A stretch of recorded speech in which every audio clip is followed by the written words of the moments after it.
soltura de bola para Careca, devolveu para Mila. Olha o perigo, pode sair o primeiro gol, é o espetáculo do Morumbi, coisa majestosa, festa do futebol do Brasil. Esse é o grande acontecimento que eu tenho orgulho de fazer parte.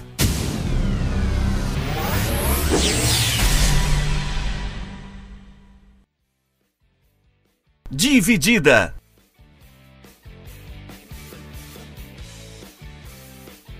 Estamos chegando com mais uma edição do podcast Dividida, hoje no formato um pouco diferente. A gente nos últimos episódios estava focando mais em um tema ou outro. A ideia agora é a gente trazer, pelo menos nessa semana, para vocês os principais destaques, né, do futebol, também do esporte em geral. Tivemos uma semana bastante agitada, teve morte de um dos maiores jogadores e talvez o maior personagem da história do futebol, o Diego Armando Maradona. Tivemos também meio de semana de Champions League, de Libertadores da América, também Campeonato Brasileiro. E a lista com os indicados a melhor jogador do mundo, pelo menos a premiação da FIFA. Tem o brasileiro Neymar entre os postulantes, mas sabemos que vai ser bem difícil para o menino Ney esse ano desbancar o polonês Robert Lewandowski. E a gente tem aqui comigo, eu tenho aqui comigo, na verdade, meus companheiros de sempre, Guilherme Milani. Como é que você tá? Fala, Léo, fala, Brinjal, tudo tranquilo? Eu tô suave. Fala, Brinjal, e por aí? Fala, Milani, fala, Léo, fala, galera. É isso aí, a gente começa então com Champions League, depois vem The Best, Libertadores, Brasileirão e para fechar um bloco sobre Maradona. E para começar a rodar os resultados do meio de semana, vamos com Champions League, é isso mesmo, Milani? É isso aí, Léo. Falar um pouquinho de Champions League, né? Rodada cheia entre terça e quarta-feira. Os principais destaques, né? Na reedição da semifinal da última temporada, o PSG bateu o Leipzig por 1-0. A Juventus sofreu, mas conseguiu ganhar do Ferencváros da Hungria por 2-1 nos acréscimos. O Borussia Mönchengladbach passou o carro no Shakhtar Donetsk por 4-0 e complicou a situação da Inter de Milão, que perdeu do Real Madrid por 2-0 em casa. Então, situação nos grupos praticamente definida, né? No grupo A, o Bayern de Munique já levou o grupo. O Atlético de Madrid e o Lokomotiv Moscou ainda vão brigar pela segunda vaga. Um grupo que está bem disputado é o H, né, onde o United está correndo na frente com 9 pontos, PSG e Leipzig tem 6 pontos e o Istambul Basaksehir tem 3 pontos, ainda todo mundo ali com chance de eliminar um ou outro. Eu vejo hoje, né, como é que está esse chaveamento aí, pelo menos entre os gigantes. Eu confesso para você que eu não consigo ver muita expectativa tirando Bayern de Munique e City. Confesso que eu olho, por exemplo, para o Real Madrid, que deve se classificar para a próxima fase. Tem um time ainda muito experimental, muito sem perspectiva ainda. O time até tenta, até tem melhorado com o azar em campo, enfim. Só que também não vejo muita probabilidade de chegar e realmente brigar por título, apesar de estar hoje entre aqueles que devem avançar para a próxima fase. Temos também ali outras equipes que pouco inspiram. O próprio Liverpool, que em outras temporadas teve muito melhor do que está nessa, né? Muita lesão nessa temporada. Exatamente, muita lesão. Eu não consigo ver favoritismo claro para outras equipes, além do Bayern e também do próprio City, não. Eu acho que o jogo que a gente mais esperava nessa rodada, que era o Inter e Real Madrid, porque os dois times estavam meio embolados no grupo, e porque o Mönchengladbach era o líder, né? Continua sendo o líder, mas era um jogo que quem vencesse ia estar em segundo lugar e basicamente se garantir. E a Inter tropeçou em casa com o Vidal expulso no primeiro tempo ainda, cometeu um erro bizonho lá e tentou brigar com o árbitro para variar, né? E custou a vitória para o time da Inter. E agora o Real Madrid basicamente se garantiu junto com o Mönchengladbach, e é até meio decepcionante, né? Porque depois da primeira temporada muito boa do Conte na Inter, acho que muita gente esperava que esse ano ia ser o ano que a Inter ia dar o passo à frente para tentar bater de frente com a Juventus e tentar fazer uma boa campanha na Champions, mas agora basicamente está fora da Champions, talvez uma Liga Europa brigando com o Shakhtar. Na Itália, o Inter, o Milan é o líder e, sei lá, a Inter cada vez empata mais e briga mais com alguém. Então, é meio confuso. Eu esperava mais da Inter, falar a verdade. É difícil, né? Porque a Inter ela vem de um processo de reformulação do elenco já de 2 anos para cá, contratando sim bons jogadores. Todos velhos. Exatamente. Todos acima de 40. Mas assim, né, nem tem. Pô, você tem um cara que até 2 temporadas atrás era um cara que todo mundo ia querendo, né, que é o Eriksen. Tá encostadaço lá, entrou faltando 3 minutos pra acabar contra o Real Madrid. O Nainggolan foi substituído na frente dele. O cara tá na frente dele na fila pra entrar na Inter. Puta que pariu. Pra mim, essa inércia do meio campo da Inter passa muito pelo insucesso da aposta que foi o Eriksen, né? Ele era pra ser o cara pra mudar, né? E ele era um cara que você falava, putz, ele vai chegar e vai encaixar, porque ele tá acostumado com o futebol europeu, é um jogador que se adapta às situações, até no próprio Tottenham, né? Não estava acostumado a jogar só em uma posição, ele transitava bem ali no meio campo do time londrino e havia uma expectativa de que ele assumisse essa condição de meio armador, de conseguir ser o cara ali responsável por dar um corpo maior pro meio campo da Inter, porque o ataque é bom em si, né? O Lukaku e o Lautaro Martinez são ótimos jogadores, provavelmente talvez a melhor dupla de ataque do futebol italiano hoje. Então, ou talvez potencialmente falando seja. E tem o banco também o Perisic e o Alex Sanches, né? Então é um ataque interessante. Exatamente, e tá faltando, né? O time, pelo menos nos momentos decisivos, não dá para falar que tá entregando o que tinha que entregar. Acho que não tá, né? Você olha pro meio campo, tô aqui com a escalação do jogo contra o Real aberta, o meio campo tinha Hakimi, Barella, Vidal, Gagliardini e o Ashley Young. Não dá, né? O Young não desculpa, mas. Eu acho que. E assim, você olha pra ala esquerda. Ele não encaixa nesse time porque ele não é. Ele não encaixa no futebol profissional, cara. Não, desculpa, assim, mas você olha, o Young tá na ala esquerda e o ponto fraco do meio é o Vidal e o Gagliardini. Que o Gagliardini parece um morto em campo. Né? Então, pô, é complicado. Vão precisar achar uma solução aí pra esse meio de campo. O cara mais novo desse time é o Hakimi ou Bastoni? Eu acho que o Bastoni é mais novo. Deve ter uns 21. Né? O Bastoni é 9,5. Que é o número da camisa dele, inclusive, ótimo zagueiro. Mas mesmo assim, isso já mostra como tem um certo mau planejamento do Conte aí também, né? Porque é um time pra vencer agora. Se não fizer uma campanha boa esse ano que vem a maioria desses jogadores eu acho que já vão estar caindo em um certo nível, né? Vão fazer outra reformulação. Só fazer um parênteses, o Bastoni é 9,9, tá? Ele não é 9,5 não, ele é 9,9. Quase a idade do Milani, mais ou menos, né? É por aí. Dividido por 4. Eu quero aproveitar o tópico Juventude para falar de um cara que já foi tema aqui pra gente. Ele tá jogando muita bola. Eu confesso que me assusta tão pouca idade, tão maduro pro futebol, né? Parece que não sente situações inéditas, muda campeonato, mantém atuação, que é o nosso querido Haalandinho, né? Centroavante. O Haaland.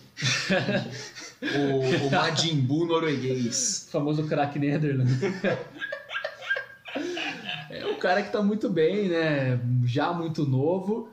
E me surpreende negativamente a não presença dele no que é o nosso segundo tema, que é o FIFA The Best.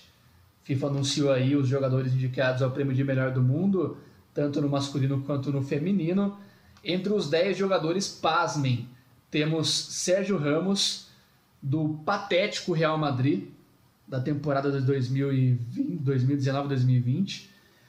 Temos outros jogadores de temporada bem razoável. Passa a lista inteira aí, né? Eu acho mais fácil. Vamos passar a lista aqui então. Eu começo aqui falando. A gente tem, por exemplo, o Thiago Alcântara, que na verdade fez a temporada pelo Bayern de Munique, hoje é atleta do Liverpool, acho que é um nome merecido, né? Vocês vão concordar, pelo menos no top 10. Sim. Merecia estar. Cristiano Ronaldo, o português, que talvez esteja mais pela grife ou é exagero meu? Eu acho que no máximo um 10º pra ele. No máximo, sendo bem, sei lá, sendo bem amigável com ele, assim. Por mim, ele não tava no top 10 porque a Juventus não fez uma temporada boa. Ele jogou bem, mas... Eu acho que até cabe, assim, né? É um cara que desequilibra. A gente falou da Inter, mas ele também, a Juventus também passa por um processo de Sim. reformulação, né? Mas talvez um dos Ele caras... fez, na temporada passada foram 46 jogos e 37 gols, 33 jogos e 31 gols no campeonato italiano. Né? Não é com um número, sim, não são números ruins. Sim. E como a gente sabe que assim, faz algum tempo que eles olham só isso, acho que faz sentido. Né? Para um top 10. Acho que não cabe um top 3, um top 5, mas um top 10 vai. Você até que me convenceu. Acho que o top 10 cabe, só que será muito estranho se ele aparecer no top 5 e eu não acho difícil. Eu também não acho tão difícil assim. Pela grife também não acho, mas não merece. Eu acho que não mereceria, não. Mas quem seria mais provável? Ele ou o Messi no top 5? O Messi merece. O Messi fez o ano para top 5. O Messi fez 20 gols e 20 assistências. O time horroroso do Barcelona. Né? O Barcelona é pior que a Juventus. Na sequência, um que não tem a mesma grife, mas teve mais bola, pelo menos nesse ano, né? Foi o Kevin De Bruyne, o belga. Na sequência, acho que não há muita dúvida de que ele será o melhor do mundo ao fim da votação, o polonês Robert Lewandowski. Além dele, Sadio Mané, de Senegal, o jogador do Liverpool. O Mbappé, o francês, já muito novo e figura recorrente entre os melhores do mundo. O argentino Lionel Messi. Além dele, o nosso querido Neymar fez um ano para estar assim, entre os 10 e, pelo menos na minha opinião, entre os 5. Então, provavelmente estará, até porque o Paris Saint-Germain foi o vice-campeão europeu, né? E o Neymar foi o grande nome, pelo menos na reta final da Champions League, pela equipe parisiense. Acho que é um nome seguro na lista entre os 5, né? Eu acho que sim. Talvez até top 3, imagino. Depende, mas eu acredito que sim. Completam aí a lista dos indicados, o zagueiro Sérgio Ramos, do Real Madrid. Do patético Real Madrid. Do patético Real Madrid, que até faz uma ótima temporada atual, inclusive. É um dos poucos que se salvam no elenco madrilenho. Mas na última, confesso que não achei tudo isso, não. Tem também o Salah, do Liverpool, e também da equipe comandada por Jürgen Klopp, o Virgil van Dijk, talvez o melhor zagueiro do mundo na atualidade. Sim. Eu senti falta de mais jogadores do Bayern. Quem, por exemplo? Manuel Neuer, o Kimmich, que foi, que acho que foi o principal meio-campista, né? Foi meio-campista lateral quando não podia jogar o Pavard. Acho que senti falta deles. O Thomas Müller fez uma temporada muito boa também, mas acho que talvez não para top 10, mas vale aqui a menção porque é um cara que estava em baixa.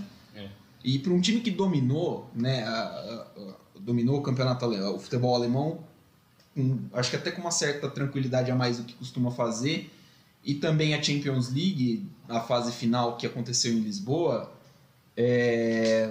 já vimos times que foram campeões da Champions ser mais lembrados do que foi o Bayern de Munique. O Kimmich, por exemplo, para mim, o Kimmich merecia mais que o Thiago Alcântara. E eu quero que vocês me falem na lista de vocês, levando em conta os 10 que foram indicados, quem que vocês colocariam no top 3, por exemplo? Pra mim, Lewandowski, Kevin De Bruyne e qualquer pessoa. Pra mim seria Lewandowski, De Bruyne e Neymar. Apesar de não ter sido tão decisivo assim, enquanto pintam ele aqui, né, na fase final do PSG, foi importante sim.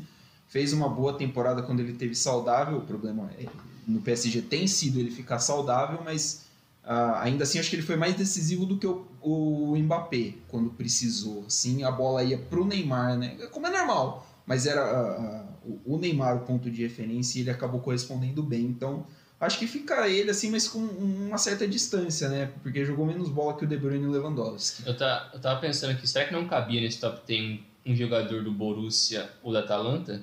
Foram times que fizeram boas campanhas, principalmente a Atalanta, que surpreendeu bastante gente. Será que não cabia um outro jogador? Por mais que a Atalanta, eu sei que tem muito cara que tá jogando mais do que é capaz. Eu acho que possivelmente, mas a Atalanta, por exemplo, o protagonismo se divide muito, né? Eu acho que a Atalanta é um time mais coletivo, né? Você vai falar, o Papo Gomes, mas o próprio Papo Gomes teve anos melhores do que o último, então o Zapata teve um ano muito bom. Do Dortmund eu colocaria o Haaland, porque o Haaland tem que estar, né? Ele assim, é um imã de gol, né? Ou até o Sancho também. Eu acho que ele fez uma temporada boa, mas não sei se é para um top 10. É que daí entrariam os caras do Bayern de Munique. Para mim, a fila seria o primeiro na fila. Sim, também. Mas para minha lista, eu acho que eu iria de Lewandowski em primeiro, obviamente, De Bruyne em segundo. E eu acho que se a gente for analisar a bola que o cara jogou no ano, na temporada, e só isso, o Messi para mim. Eu acho que ele foi mais importante no time pior tecnicamente do que o PSG. Pelo menos, né, na realidade do futebol espanhol, que fique bem claro, né? O francesão é mais fácil. Eu colocaria o Messi entre os três, mas não acho absurdo pensar no Neymar como terceiro pela campanha de vice-campeonato. Mesmo com a inefetividade do Messi na fase final da Champions pro Barcelona? Mas eu acho Mas que... a temporada como um todo eu acho que foi boa. Mano. Mas é os que números deles foram muito importantes. Eu acho injusto, por exemplo, isso é a minha visão, a gente esquecer que o Neymar quase não jogou a primeira parte da temporada e de repente falar que ele jogou pra caralho, e não é isso. Ele foi decisivo, acho que isso é inegável, mas ele foi muito menos regular. Enquanto que o Messi, ele começou a temporada jogando muito e ele terminou ela quase jogando muito. Faltou a reta final da Champions League também do Espanhol, mas eu acho que ao longo do ano ele fez partidas melhores com maior frequência. Eu acho que para mim esse seria o meu critério para colocar, mas não acho absurdo ter o Neymar entre os três, não. Sim, eu acho que o Messi manteve o Barcelona competitivo por mais tempo, dependendo dele, do que o Neymar fazendo o mesmo com o PSG. Eu acho que o PSG não dependia tanto do Neymar para ter um certo nível ali. Eu acho que o Barcelona precisava mais do Messi e precisou bastante. Tanto que na reta final, quando o Messi caiu um pouco de nível, o Barcelona já tomou 8 do Bayern e os últimos jogos do Espanhol também eles jogaram bem mal. Então acho que resume é isso. Vamos falar agora de futebol de verdade, gente? Libertadores? Futebol raiz? Meu Deus. É o que o brasileiro gosta, né? Esse negócio de Nutella, de Heineken e o caralho é quá, não, tem que ser... Vamos falar de Independente Vamos falar Del de- Valle exato. Nacional. O E melhor jogar 0x0. É brincadeira. Libertadores teve um balanço positivaço, né, para os brasileiros que entraram em campo. A começar pelo Atlético Paranaense. Você vai falar, o resultado não foi tão bom, empatou em casa. Tomou um gol, Os caras lá podem empatar sem gols, se classificam. Era o River Plate, devia ter ganho, mas assim, o contexto do jogo, o Atlético sai na frente, fica com 1 a menos contra um dos times mais importantes do futebol sul-americano, um timaço, assim. Um dos times mais constantes, Taticamente né, do futebol falando, um sul-americano. timaço. O do melhor treinador da América do Sul. Entrosado já há vários anos, a mesma base. Pra mim, é um time que se o Flamengo pega hoje, toma um pau. Sim, hoje. Não sabemos como será daqui a 2 meses. Quase tomou com o Jorge Jesus, né? Exato. Pô? Sim. O River foi melhor na final O da River foi Libertadores. melhor, né, na final da Libertadores. O Flamengo achou 2 gols no final. Porra, Pinola. Empate por 1-1. O Bissoli abriu o marcador e o Paulo Dias de cabeça aos 45 do segundo tempo empatou para os argentinos, que levam vantagem de poder empatar sem gols em casa na próxima semana para avançar de fase. Tivemos também o Peixe. O Santos, ele é um caso estranhíssimo, né? O time perde jogador todo ano e é um cara que entra na justiça e deixa o clube. É dívida. É dívida rolando a rodo, técnico que muda a cada É semana. Robinho batendo em todo mundo. Traz um cara que é condenado por estupro na Itália, volta atrás. Assim, eu acho que é o clube mais bagunçado hoje entre os paulistas, com certeza. Competição é dura, hein? Mas é o mais. Não tem pior. Eu não sei. Eu acho. Bom, não é. Eu ia falar do Coelho, mas não dá. Quando ele faz Não uma dá. coisa certa, ele se esforça pra tentar dar errado aquilo que tá certo. Mas assim, se você olha para as pontas, você explica aí, né, o sucesso. Soteldo e Marinho, 2 jogadores Deus. que estão levando nas costas o Santos. E o Peixe lá no Equador venceu por 2-1 o LDU, vitória importantíssima. O Santos traz vantagem para cá, atuando na Vila Belmiro na próxima semana, podendo empatar, que avança para as quartas de final da Libertadores, né? Quem diria, um orçamento muito menor do que o próprio Corinthians, em termos de contratações, tá aí com praticamente meio pé, um pé e meio, na verdade, nas quartas da principal competição continental. E assim, eu vi o jogo do Santos e foi uma partida muito boa, uma partida muito segura do Santos, né? A vitória fez jus, sim, acho que o Santos foi melhor. Quem fez uma partidaça foi o Pará. Meu o Deus. gloriosíssimo Pará, Inclusive, né? um dos gols do Santos nasce de uma jogadaça Nasce de dele. uma jogada A dele. única coisa que eu tenho que falar disso é o cabelo dele. Que é... Que é aquilo. mas assim, um resultadaço do Santos lá. A gente lembra do São Paulo jogando no Casablanca contra a LDU. A LDU atropelou o São Paulo sem freio, né? Mentira. E Nunca existiu esse jogo. Jogar lá é muito difícil. Jogar né? lá é difícil. Independentemente da LDU que você vai enfrentar, é difícil. É difícil porque tem altitude e tal. E o Santos, vale a pena lembrar, passa por um surto de Covid. Não suficiente que o time já não seja assim, nossa, né? A 8ª maravilha do mundo. Mas assim, o goleiro era reserva, você tinha desfalques pontuais aqui e ali. O atacante é o Caio Jorge, que tem acho que 19, 20 anos, é mais um dos moleques da base. Então, assim, uma vitória muito grande do Santos, vem com uma folga tranquila não, mas uma boa vantagem, né, para Vila Belmiro para decidir em casa e pegar possivelmente o Grêmio na próxima fase. É isso, dando sequência aqui aos resultados, tivemos, acho que dá para dizer, né, o duelo mais grande da rodada, entre times mais tradicionais, confronto entre Racing e Flamengo. Racing até chegou a abrir o placar, fez outro gol que foi anulado, mal anulado, um que foi bem anulado. O Gabigol empatou com o Flamengo, os 2 gols logo no comecinho do jogo. O Flamengo acho que no fim faz um bom resultado para a volta na próxima semana. Tivemos também um empate sem gols entre o Del Valle e o Nacional do Uruguai. E esse resultado, inclusive, me decepcionou bastante. Porque o Del Valle está fazendo uma boa campanha, é um dos times mais legais da gente se ver jogar hoje no futebol sul-americano. Teve um resultado bem ruim em casa, vai ter que buscar lá contra o Nacional, que mesmo no cenário de Covid, quando atua no Uruguai, costuma pelo menos causar problemas para seus adversários. Ô Léo, deixa eu só abrir um parêntese. Eu abri aqui a ficha do jogo entre Independiente Del Valle e Nacional. Eu só vou ler as estatísticas, tá? Chutes, Del Valle 32-6, chutes a gol 6-2, posse de bola 79-21, passes trocados 577-161. É o Barcelona das Américas. Assim, eu não vi o jogo, posso imaginar que foi um massacre do Independente Del Valle, né? Mas assim, também, de 32 chutes, se acertar 6 no gol, pra mim é muito pouco. É muito pouco.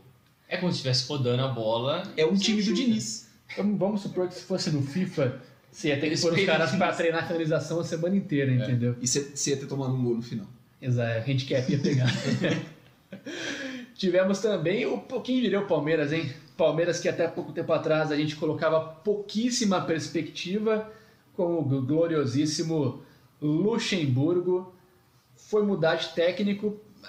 Claro que não sou palmeirense, então não vejo jogos do Palmeiras com a mesma frequência do nosso ancião Guilherme Milani. Então, você pode falar pra gente um pouquinho se o resultado ele tá retratando que o Palmeiras realmente tá numa fase bem melhor e inspira mais confiança?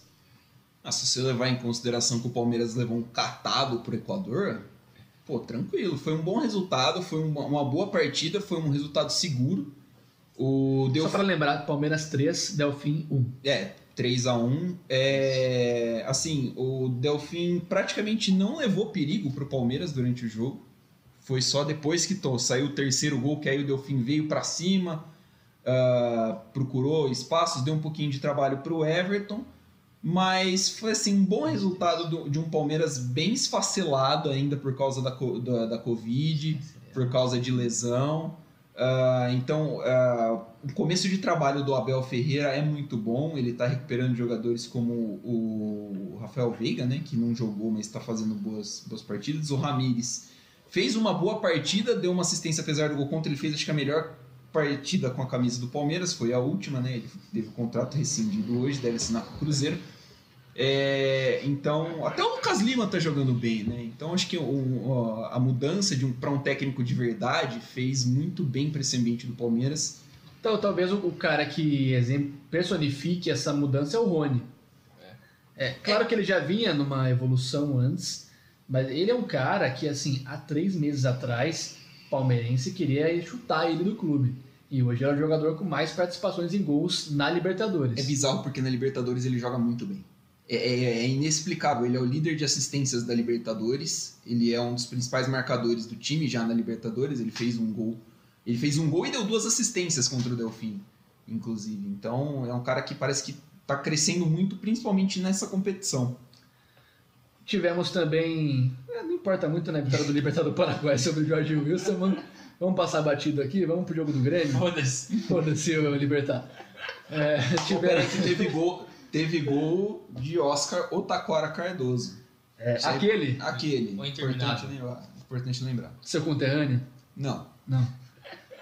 Tivemos outro caso curioso, né? O Grêmio ele tá em situações que a gente fala que chegou ao fim de um ciclo, tem que mudar, e de repente parece que de um mês para o outro a chavinha muda, o time começa a render, começa a jogar, conta com jogadores que estavam lesionados. O Jean-Pierre é um deles, está jogando muita bola, muita bola mesmo. Sim. Acho que não é exagero falar que hoje é o principal jogador do Grêmio do meio para frente, ao lado do PP. Alô, Tite! Fez o segundo gol, inclusive. E o Grêmio, né, aos poucos, com um trabalho de reconstrução, é impressionante quanto que o Grêmio consegue renovar a sua frota, né? Teve ali a primeira geração Luan, jogando muita bola em 2017. Quando o Luan cai um pouquinho, já vem o Cebolinha para suprir essa ausência e jogar muito mais bola que o Luan, sim, pelo menos por mais tempo. E depois que o Cebolinha sai, parece que o time vai ter uma queda brusca pela falta de uma referência técnica. E aí você tem jogadores como o PP surgindo e o próprio Jean-Pierre se livrando, pelo menos por enquanto, de lesões para ser a referência do meio campo aí. É engraçado como o Renato consegue ressuscitar esses caras, né? Como você falou, teve a primeira, entre aspas, a primeira geração ali com o Luan e outros jogadores que ninguém queria mais, e o Renato dá uma sobrevida para eles. E depois veio o segundo time com o Cebolinha, também vários outros jogadores que ninguém queria, e sempre vai meio que reciclando esses caras. E olhando a escalação do jogo dessa semana, tem David Braz, Vitor Ferraz, Diego Souza, o Diogo Barbosa. O Diogo Barbosa. Todos os caras que já foram chutados de outros times, que o torcedor dos times deles, ex-times deles, queriam matar esses caras, os caras estão jogando muito. E junto com caras que vêm da base do Grêmio, ou que o Grêmio consegue pensar jogadores mais novos e consegue fazer essa mescla. Eu não sei como o Renato consegue tirar isso desses caras, é surreal. Eu não vou superar até hoje o Santos com a facilidade que liberou o Vanderlei. O Vanderlei é muito mais goleiro do que o Everson, por exemplo. Desculpa, mas não... É que o Vanderlei não ruga com o Lopé, né? Para. Não sabe rugar com os pés. Põe o Everson no ataque, então, cara. Isso é tão bom assim. Põe um cara pra armar o time, se o cara é tão maestro, o sabe? São Paulo, ele gosta, né? Vamos seguir de brasileiro, então, Brinjal? Conta pra gente aí como é que foi a rodada.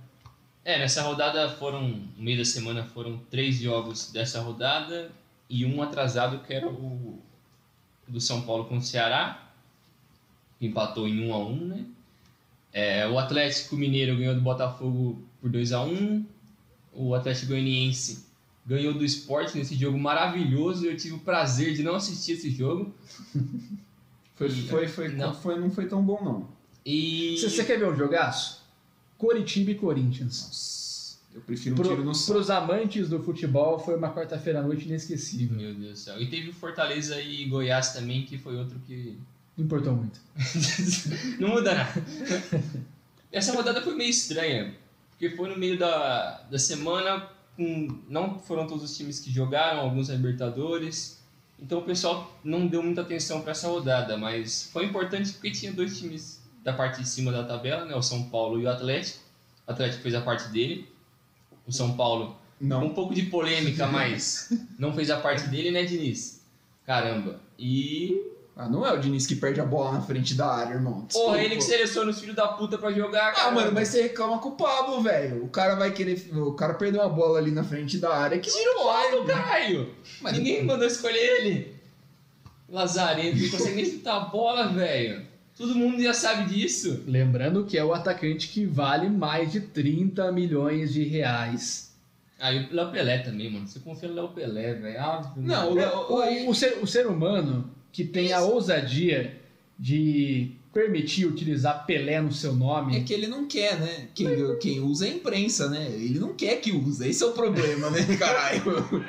Não, é engraçado. Todo jogo do São Paulo... tá aí o Léo Pelé, que não gosta de ser chamado de Léo Pelé, porque ele é chamado de Léo Pelé porque ele parece com o Pelé, não É o mesmo caso do Pelé. É o mesmo caso do Gustavo Mosquito. É, exatamente a mesma coisa. Ele Aí não você quer ser chamado de... o jogo inteiro mas é Mosquito, né? Vamos chamar de Mosquito. Vamos chamar de Mais Mosquito. fácil. É tipo, o cara quer e foda-se o que o cara quer. Vai chamar de Léo Pelé e já era, irmão. Aí também não adianta. Seu Guilherme, mas vou chamar você de Claudinho, porque pegou bem. Né? Eu gosto mais do Buchinche. Mas o Diniz também, ele insiste em não mudar o time, né? Ele sempre começa com... Começou a ganhar alguns jogos com o mesmo 11 inicial, ele insiste pra sempre. Caramba, o Luciano joga bem em alguns jogos, mas, pô, o cara é super limitado, velho. Tem que colocar ele no segundo tempo. O que o cara tá fazendo ali, todo jogo começando? Você sentiu esse excesso de críticas ao Diniz também? Eu tô sentindo, porque se eu tivesse um time que o Diniz tem e a campanha que o Diniz tá fazendo, irmão... Se quiser o Mancini, fica à vontade. Ah, mano, eu tinha o Luxemburgo no meu time até 2 meses atrás, irmão. Não, aí é demais. Não dá.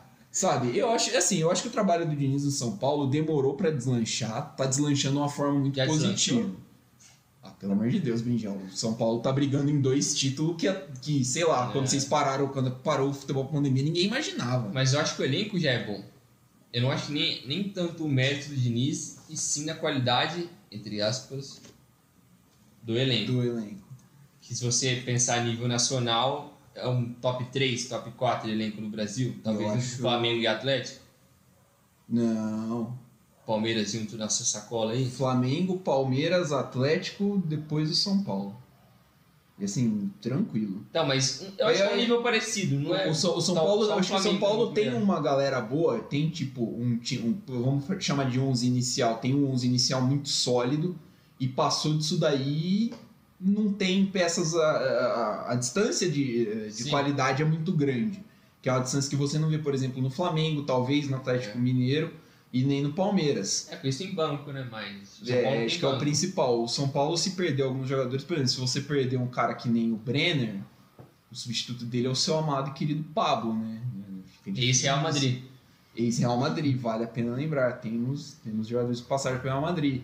Né? Se sai, por exemplo, o Daniel Alves do time do São Paulo, você perde muito.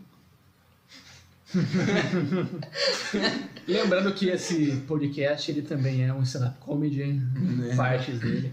Enfim, só um desabafo. O Daniel Alves é assim, sei lá, ele melhorou nos últimos jogos. Não, né? eu não acho que ele é um problema, igual muita gente quer falar. Isso também não é uma solução. Também acho que não. Eu acho que ele tem lampejos. Eu acho que ele pode ser ele é uma engrenagem importante de um time que está funcionando. Sim. Só. Eu acho que ele é o Felipe Melo do São Paulo e é só isso que eu vou falar sobre esse assunto. Também. Eu acho que é similar em termos de importância que ele mesmo dá pra ele dentro do clube. Talvez nem a torcida, nem os jogadores dão tanta essa importância pra ele ali. Tem quem compre, né? Só que quem tá pagando o salário dele é o São Paulo, né? Ele tá pouco se fudendo. E que bom que você falou em importância pro futebol, né? A gente, entrando já no nosso último tema, a gente perdeu durante a semana aquele que, para mim, pelo menos, é o grande personagem que o futebol mundial já viu. Não estou dizendo que é o melhor, que é o mais vitorioso, que é o que jogou mais bola em campo, mas eu acho que é aquele que conseguiu representar mais o sentimento de um povo, que conseguiu, de certa forma, simbolizar mais o futebol e simbolizar o povo. O futebol é do povo. O futebol ele é um esporte muito democrático hoje, porque na onde você anda você vê um campo de futebol, você vê crianças jogando, o futebol é praticado com bola, com uma garrafinha, com uma latinha amassada. Então, assim, o esporte mais democrático perdeu nesse fim de semana, nesse meio de semana, na verdade. Diego Armando Maradona, aos 60 anos de idade, sofreu uma parada cardiorrespiratória enquanto se recuperava de uma cirurgia que fez, inclusive, nos últimos meses. E eu acho que o tamanho dele é explicado pela repercussão que houve, né? Argentina, Itália, na Europa, no próprio Brasil.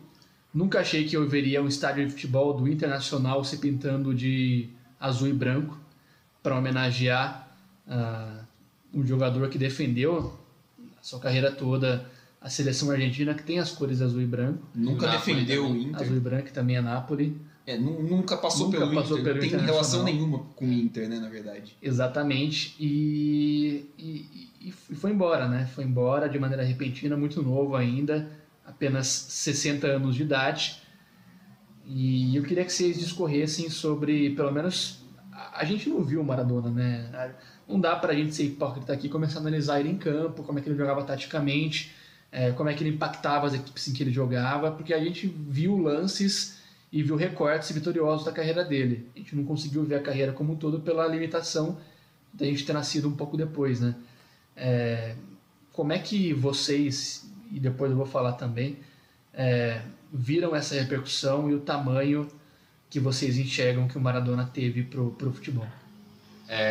Para mim, é sempre muito engraçado pensar no Maradona ou em qualquer ídolo argentino sendo brasileiro, porque eu sempre senti essa resistência que o público brasileiro tem com alguém que é argentino, que tem talento, que é capaz, seja no esporte, na música, no cinema.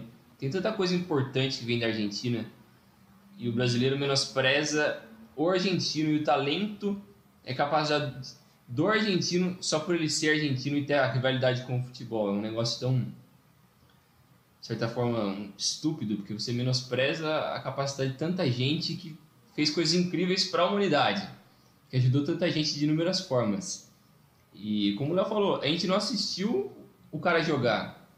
Então, pra gente, vai ter outro significado a perda do Maradona. Vai ser a perda não de um jogador que marcou a nossa infância ou a nossa vida como espectador ou amante de futebol.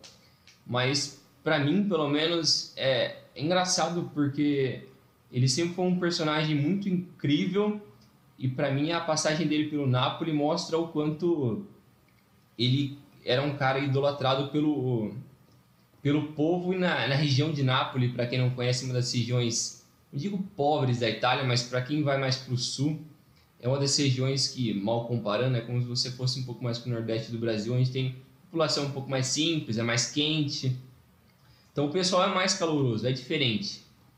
E lá eu acho que o Maradona se encontrou com um povo que é muito semelhante a ele, que pensa muito da forma que ele vivia na Argentina, como ele cresceu. É parecido um pouco com o que a gente conhece sobre o Tevez, que é um cara que cresceu ali também numa região pobre e cresceu muito próximo do povo, e o futebol era a ferramenta que ele usava para retribuir isso para o povo. E o Maradona, para mim, é um cara que exemplifica isso de uma forma sem igual, assim. O cara representou muito pela atitude dele. Por mais que ele teve um monte de falhas, fez um monte de besteira na vida pessoal dele, mas como história, assim, eu acho que tem poucas histórias tão incríveis quanto a dele. E você falou em falhas, eu acho que isso é uma das coisas que fazem o Maradona ser tão grande quanto é. A gente criou um distanciamento entre os ídolos do futebol e do esporte em geral, né? Colocando os caras no pedestal, e todos eles são muito bem assessorados, e pouco se ouve sobre grande parte dos jogadores que a gente acompanha, a gente admira hoje, né? E o Maradona, ele era humano, cara. Ele era muito humano, muito passível de erros. O mais legal disso é que ele abria isso para o público. Ele nunca escondeu contra aquilo que ele lutava. Então eu acho que essa humanidade por trás dele, reconhecer os erros e mostrar que ele errava e não se esconder através de um rótulo de jogador de futebol, eu acho que isso fez que muita gente se identificasse com ele, porque todo mundo erra, cara. Todo mundo aqui nessa mesa deve conhecer algum parente ou amigo que passou pela mesma situação, que a dependência química é uma doença. Não é porque o cara quis que ele ficou daquele jeito, entendeu? Chegou no momento em que ele precisava de ajuda, ele não conseguia, e a gente tem que tratar isso da maneira séria, não zombar, não tem que diminuir o cara por conta disso. Eu acho que é até importante falar disso, que o Maradona, apesar disso, foi o cara que foi. Isso eu acho que coloca ainda mais méritos, pelo menos para mim, na trajetória dele. O Maradona, ele é o maior, ele é o grande representante, né? O principal representante de um povo inteiro.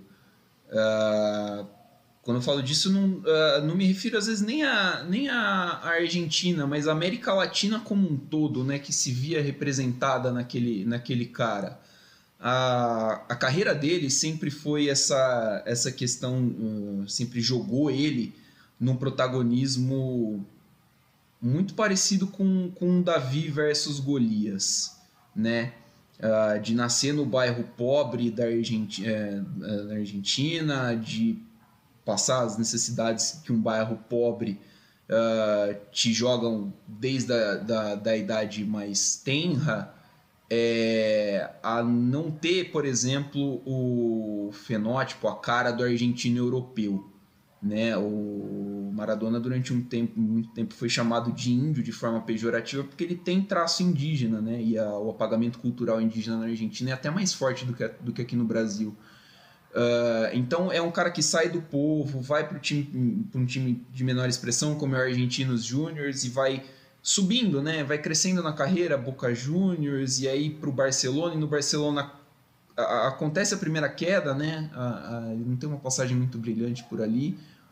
E quando ele vai para um cenário maior, que é o cenário principal do futebol europeu, que é a Itália, que nem o Bringel falou, ele vai para o Napoli, que é o patinho feio, né? O sul da Itália é considerado o patinho feio, menos desenvolvido, sofre preconceito por parte do norte da Itália. E ele traz daí, né? Ele leva o Napoli a alcançar coisas que não se sonhava que um time do sul pudesse bater de frente contra times do norte como a poderosa Juventus, a poderosa Inter de Milão, o poderoso Milan, né? Times ali até mais do centro da Itália, Roma, Lazio, e ele coloca o Napoli num patamar que ele explode, né? Em popularidade, em carisma. Ele é abraçado pelo povo e ele abraça o povo de volta. E pela seleção argentina, o episódio marcante é as quartas de final da Copa de 86, onde em 4 minutos ele marca os 2 gols mais memoráveis da história das Copas no mundo, né? E todo o cenário político, todo o cenário pesado daquele confronto entre a Guerra das Malvinas e, né, confrontos anteriores até entre Inglaterra e Argentina, a forma com que ele domina, com que ele derrota os ingleses é motivo para ele se tornar uma divindade, não só na Argentina, mas de vingança, acho que até pela América Latina, né? O Eduardo Galeano, escritor uruguaio, falou muito, muito inteligentemente que o Maradona é o mais humano dos deuses, né? Por causa das falhas que ele nunca fez questão de esconder, dos erros que ele cometeu e que nem ele mesmo disse, né, no discurso de despedida dele, que os erros cometidos pelo Maradona humano, o Maradona paga, a bola não se mancha jamais. E o que sobra é o legado agora, né? É o legado do que ele fez pelo futebol, do que ele impactou na vida das pessoas, né? Do que ele representou para aquele povo. É um dos caras mais representativos, para mim é o maior jogador de todos os tempos e não acredito que virá outro maior que ele, com tamanha importância e representatividade como o Maradona teve para o futebol mundial. É difícil falar do Maradona sem traçar o paralelo com o Pelé, né? São 2 personagens que rivalizaram, apesar de terem jogado em épocas diferentes. Isso diz muito sobre a bola que eles jogaram. E eu acho que o currículo do Pelé e as vitórias, e os títulos e os números o colocam como um jogador de futebol dentro do campo melhor, na minha opinião. Só que o Pelé representa muito pouco fora dele, perto do que representou o Maradona. O Maradona é como o Milani e o Bringel disseram, né? Ele é a personificação do povo argentino e do povo sul-americano através de uma ascensão social que o futebol promoveu. Então, eu acho que isso é muito forte. Só para lembrar, um dos mais memoráveis companheiros de ataque do Maradona é um brasileiro, é o Careca, né? Que dividiu o ataque lá no Napoli com o argentino. Inclusive há histórias dos dois.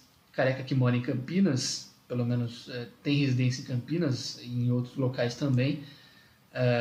Há registros de passagens do Maradona pela cidade nos anos 90, teria ficado 8 dias hospedado na casa do Careca em uma das passagens. Então o Maradona tem uma certa ligação aqui com a região de Campinas também, quase veio para o Brasil algumas vezes para jogar futebol. O Santos, inclusive, já tentou, com o Pelé fazendo o meio-campo, o meio-campo, né? Tentando trazer o Maradona para cá, mas acabou não rolando. Que pena nossa, seria um privilégio absurdo poder ter um cara desse tamanho jogando pelo futebol brasileiro. E fica também, claro, um pouquinho da nossa homenagem, né? Quem somos nós, se não amantes do futebol e amantes de um esporte tão maravilhoso, construído através dos gols e também dos feitos do Maradona. E você separou para a gente aí um trecho de um texto, é isso, Milani? Isso. Diego Maradona foi adorado não apenas por causa de seus prodigiosos malabarismos, mas também porque era um deus sujo, pecador, o mais humano dos deuses. Qualquer um podia reconhecer nele uma síntese ambulante das fraquezas humanas: mulherengo, beberrão, comilão, malandro, mentiroso, fanfarrão e irresponsável. Mas os deuses não se aposentam, por mais humanos que sejam. Ele jamais conseguiu voltar para a anônima multidão de onde vinha. A fama, que o havia salvo da miséria, tornou-o prisioneiro. Maradona foi condenado a se achar Maradona e é obrigado a ser a estrela de cada festa, o bebê de cada batismo, o morto de cada velório. Mais devastadora que a cocaína foi a sucessoína. As análises de urina ou de sangue não detectam essa droga. Esse é um trecho do texto Maradona do Eduardo Galeano, que é um dos maiores escritores sul-americanos da história, que acho que fala muito bem, né, do que foi esses anos finais do Maradona, né? Um cara que acabou sendo prisioneiro do próprio sucesso e que muitas vezes a impressão que dava é que ele não queria mais ser o Maradona, assim, queria poder descansar de ser o Maradona, mas o tamanho que ele atingiu nunca permitiu. Então disso ele nunca conseguiu descansar e isso acabou, não sei se acelerando o processo final dele, mas não sei, é a intensidade que sempre permeou a vida do Maradona, né? É o que eu li na internet também esses dias, que se a gente quisesse o Maradona com menos intenso para ele durar mais tempo, a gente teria tido Inglaterra 1, Argentina 0 em 86, e foi bom enquanto durou. É isso. E se você que está ouvindo a gente ainda não se deu conta do tamanho ou discorda da importância do Maradona para o futebol mundial e para uma cultura sul-americana, basta ver as imagens das milhares manifestações que foram feitas a cada canto do mundo, chorando a morte de um de seus maiores ídolos. Para a gente fechar e não ficar nesse clima também de luto, queria que vocês me dessem um destaque de vocês aí para a gente fechar o programa. Eu acho que é bacana também de tentar dar uma passada em outros esportes, porque eventualmente eu acho que no futuro a gente vai acabar falando sobre outros esportes, não só sobre futebol. É que futebol a gente entende mais e faz parte do nosso dia a dia. Mas eu acho que essa é uma semana importante também, não só por tudo que a gente já falou e não só pela morte do Maradona, mas eu acho que é uma semana que vai acontecer muita coisa e o mundo do esporte não para, né? Vai ter a luta do Mike Tyson, que para muita gente vai ser um evento incrível, para quem ama boxe, para quem ama esporte. Por mais que ele esteja numa idade super avançada, vai ser a expectativa é muito grande. E para quem acompanha os esportes também, essa semana o Klay Thompson do Golden State Warriors se lesionou. Teve lesão de Aquiles, como o Kevin Durant teve na temporada passada, e acabou a temporada para ele. É marcante para mim Isso porque é basicamente o fim de uma geração, né? É o fim de talvez a maior geração do basquete dessa década, o maior time de basquete dessa década. É o time que definiu um estilo de jogo, e o Klay Thompson era um cara que era peça-chave nesse estilo de jogo junto com o Curry. Que são dois caras que representam um estilo rápido, que é a NBA hoje. Que é velocidade, chute de 3, intensidade, não gastar o cronômetro. E é um jogo insano, e ele é um cara que representa muito isso. E a lesão de Aquiles, para mim, mostra também como o esporte vai evoluindo, e a gente vai chegando num ponto que o esporte, o nosso corpo não aguenta mais a intensidade do esporte. O esporte vai evoluindo de uma forma que o nosso corpo não está aguentando mais isso. Eu acho que isso é muito frequente em inúmeros outros esportes. No futebol também isso acontece.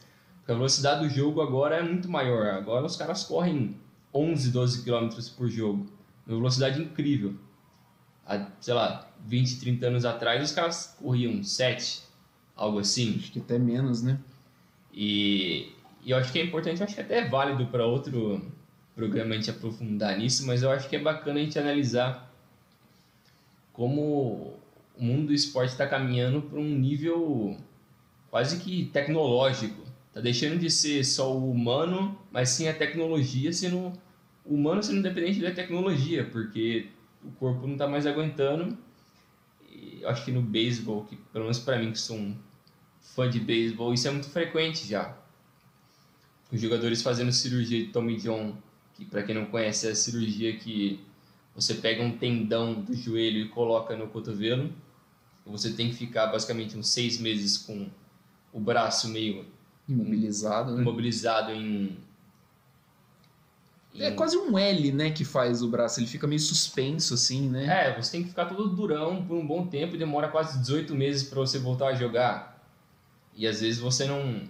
Se não me engano, você nunca mais vai conseguir esticar seu braço 90 graus. Então você vai sempre meio ficar duro.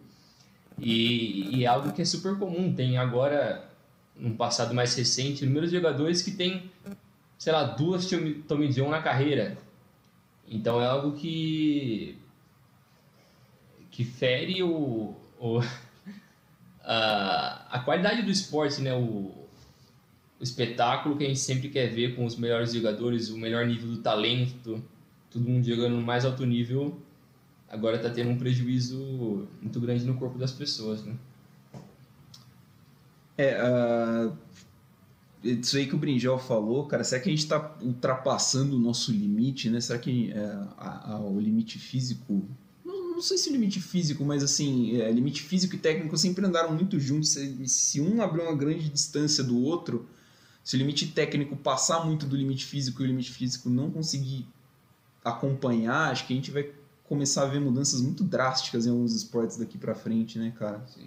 Eu acho que a gente vai ter que adaptar os esportes a uma forma que... A nossa limitação física. Sim, para não matar todos os atletas de alto nível, porque... Senão...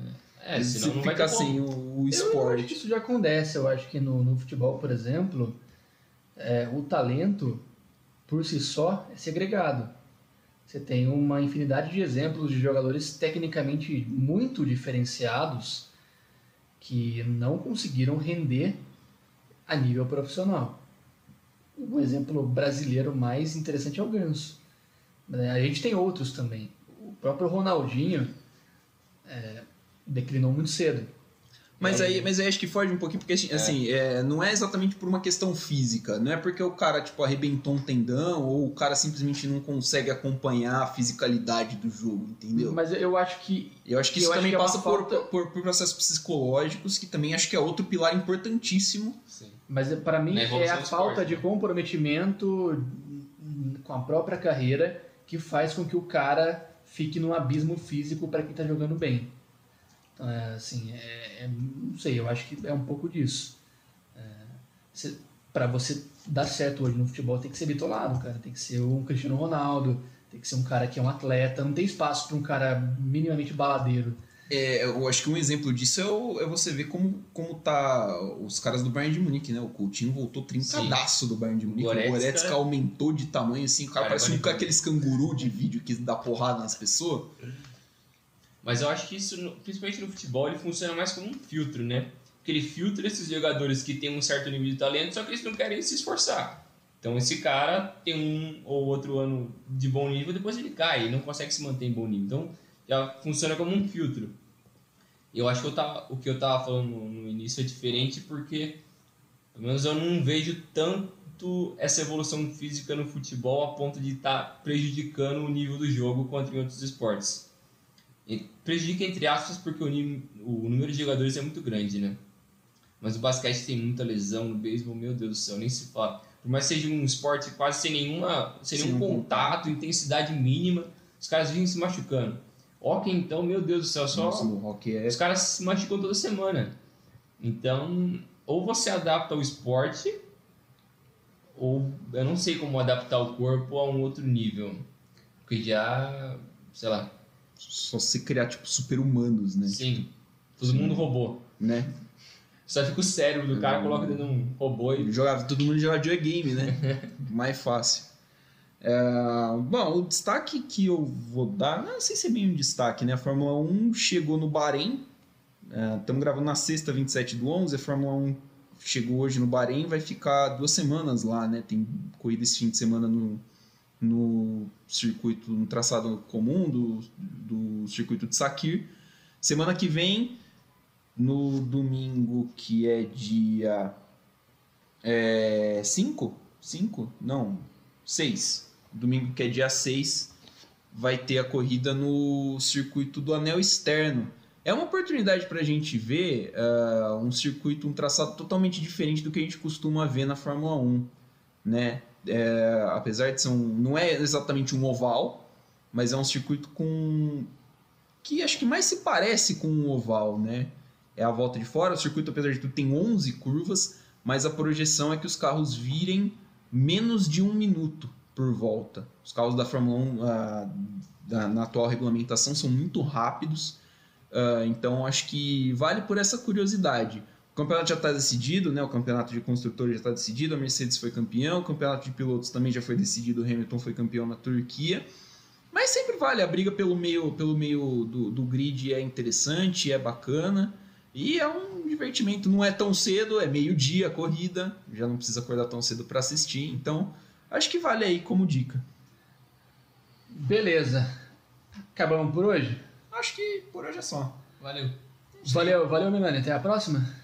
Com certeza, né, Léo? Valeu, até a próxima, valeu, Bringel. Valeu, Bringel. Galera. Valeu, Milani, valeu, Léo. Tamo junto, é nóis.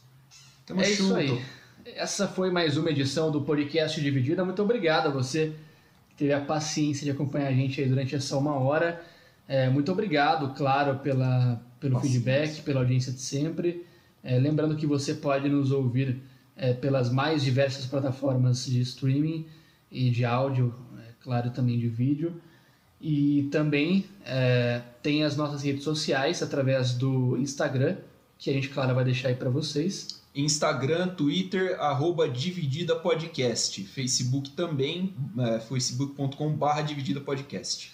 É isso aí, nos acompanhe por lá também, mande a sua sugestão para um próximo episódio, também a sua crítica. Nós ficamos por aqui, mas semana que vem tem mais. Um grande abraço e até a próxima.